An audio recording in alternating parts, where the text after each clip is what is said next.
জ্যোতিপ্ৰসাদ আগৰৱালা অসমৰ এগৰাকী বিশিষ্ট গীতিকাৰ, নাট্যকাৰ, লেখক আৰু প্ৰথমগৰাকী অসমীয়া চলচ্চিত্ৰ নিৰ্মাতা।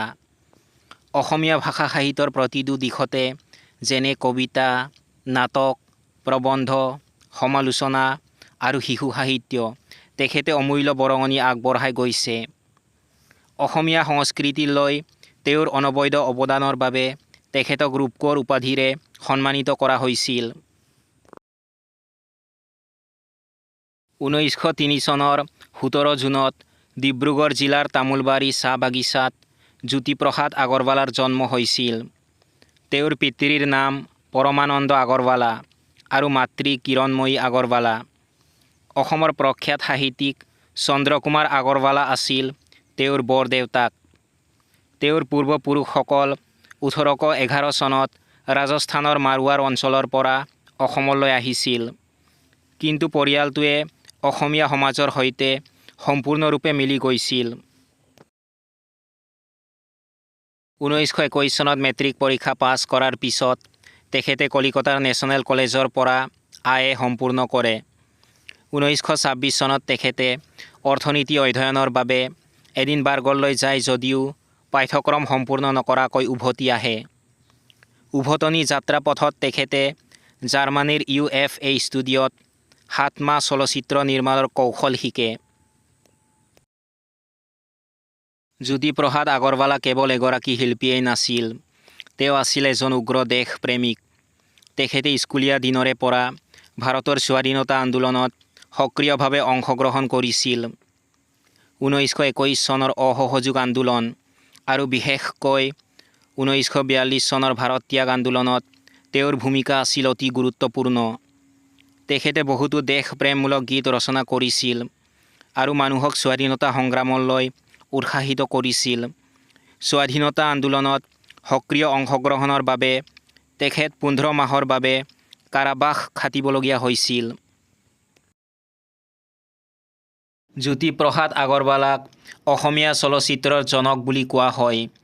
তেখেতে ভোলাগুৰি চাহ বাগিচাত চিত্ৰবন ষ্টুডিঅ' স্থাপন কৰিছিল আৰু 1935 চনত প্ৰথম অসমীয়া চলচ্চিত্ৰ জয়মতী নিৰ্মাণ কৰিছিল।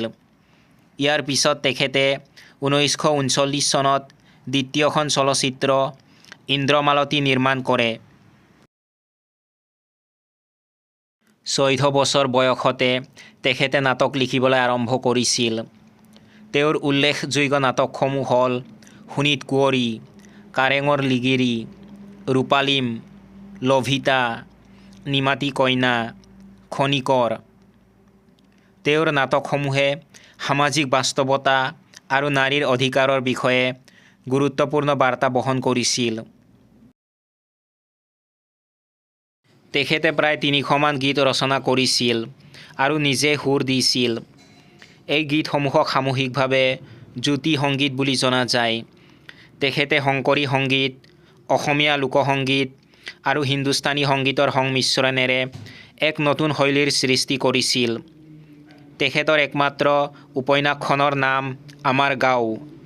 ইয়াৰ উপৰিও তেখেতে গল্প সংকলন যেনে ৰূপহী, বগীতৰা, সোণতৰা, সোণটি, যুঁজাৰু, সতীৰ সোঁৱৰণি, সন্ধিয়া, শিলাকুটি, নীলা চৰাই আদি লিখিছিল।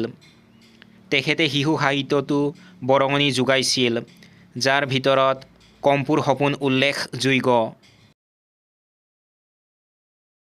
অসমীয়া সাহিত্য আৰু বোলছবি জগতলৈ আগবঢ়োৱা অৱদানৰ বাবে 2004 চনত ভাৰত চৰকাৰে তেওঁৰ স্মৃতিত 5 টকীয়া এক ডাক টিকট মুকলি কৰে।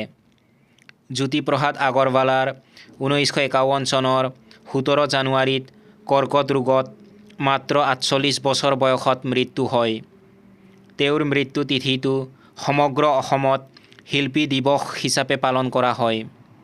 তেওঁৰ ৰূপান্তৰৰ দৰ্শন আজিও প্ৰাসংগিক, য'ত তেওঁ কৈছিল, ৰূপান্তৰেহে মাথো জগত ধুনীয়া কৰে, এয়ে মোৰ গায়ত্ৰী মন্ত্ৰ।